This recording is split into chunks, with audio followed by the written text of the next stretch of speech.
यदि मैं पवित्र हूँ तो यह अग्नि मुझे स्पर्श तक नहीं करेगी। रात गहरी थी, लंका अभी भी जल रही थी। चारों ओर धुएं की गंध थी। विजय का डंका बज चुका था, पर उस विजय के बीच में माँ सीता अकेली खड़ी थी, जिनके लिए यह पूरा युद्ध लड़ा गया, जिनके लिए राम ने समुद्र पर सेतु बनाया, जिनके लिए लाखों वानरों ने अपने प्राण दिए। पर आज उस स्त्री की आंखों में उत्साह नहीं था। माँ सीता एक अलग ही युद्ध से गुजर रही थी, एक ऐसा युद्ध जिसे कोई नहीं देख रहा था। मर्यादा, समाज और सत्य के बीच फंसी एक स्त्री का युद्ध। और तभी विजय के शोर के बीच एक सवाल गूंज उठा, क्या पवित्रता का प्रमाण देना जरूरी है, जब युद्ध ही उस पवित्रता के लिए लड़ा गया हो।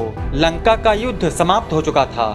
चांद की रोशनी में युद्ध भूमि चमक रही थी। राख, रक्त और टूटे अस्त्रों के बीच माँ सीता अकेली खड़ी थी। रावण के महल में रही सीता, क्या वो अब भी पवित्र है? वहाँ ना कोई देवता थे, ना कोई प्रजा, सिर्फ राम थे, धर्म था और त्रेता युग की कठोर मर्यादा थी। राम जानते थे सीता पवित्र हैं, उनका हृदय यह सत्य जानता था।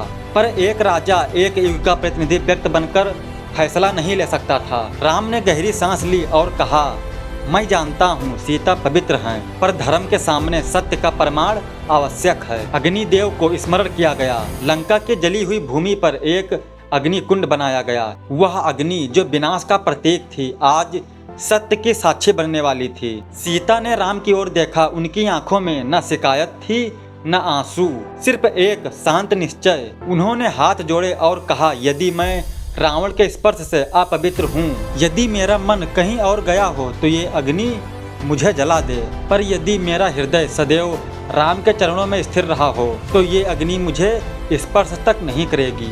इतना कहकर सीता ने अग्नि कुंड की ओर कदम बढ़ाया। अग्नि भड़क उठी, शोले उठे, पर अगले ही क्षण अग्नि ने अपना स्वरूप बदल लिया। शोलों ने फूल बिछा दिए। अग्निदेव स्वयं प्रकट हुए। हे रघुनंदन, सीता पूर्णतः पवित्र हैं। उनका हृदय रावण के भवन में नहीं, सदैव आपके याद में रहा। लंका की हवा आज सत्य की साक्षी बन गई। राम की आंखों में आंसू थे, पर हृदय शांत थी। उन्होंने अपने हाथों से सीता को अग्नि कुंड से बाहर निकाला और अग्नि परीक्षा वहीं समाप्त हुई। पर यह दिन सिर्फ एक परीक्षा नहीं था, यह पूरे युग का दर्पण था। समय बीतता गया। माँ सीता लवकुश के साथ अयोध्या लौटी, पर कुछ हृदय ऐसे थे जो सत्य देखकर भी उसे स्वीकार नहीं पाए। फिर वही सवाल उठा, क्या सीता सच में पवित्र हैं? इस बार माँ सीता मौन नहीं रही। उन्होंने कहा, मैं इस संसार को अब कोई प्रमाण नहीं दूंगी जो सत्य देखकर भी उसे मानने को तैयार नहीं। ये शब्द केवल इंकार नहीं थे, ये युग के सामने सत्य की घोषणा थी। उन्होंने धरती माँ से प्रार्थना की, यदि मैं मन, वचन और कर्म से पवित्र हूँ तो हे धरती माता, अपनी संतान को अपनी आंचल में जगह दो। धरती कांप उठी, भूमि दो भागों में बट गई और धरती माता प्रकट हुई। उन्होंने सीता को अपनी गोद में बिठाया और धीरे धीरे वो धरती में समा गई। सभा में सन्नाटा था, सिर्फ सत्य की प्रतिध्वनि गूंज रही थी। पवित्रता को प्रमाण नहीं, सम्मान चाहिए। पर त्रेता युग की स्त्रियां केवल सीता तक सीमित नहीं थी। अहिल्या एक पल के भ्रम की सजा, पूरे जीवन का दंड। इंद्र का छल, गौतम का क्रोध और समाज का मौन। माता अहिल्या पत्थर बन गई और सदियों तक अपना सत्य ढोती रही। और फिर राम के चरणों का स्पर्श, पत्थर जीवन बन गया।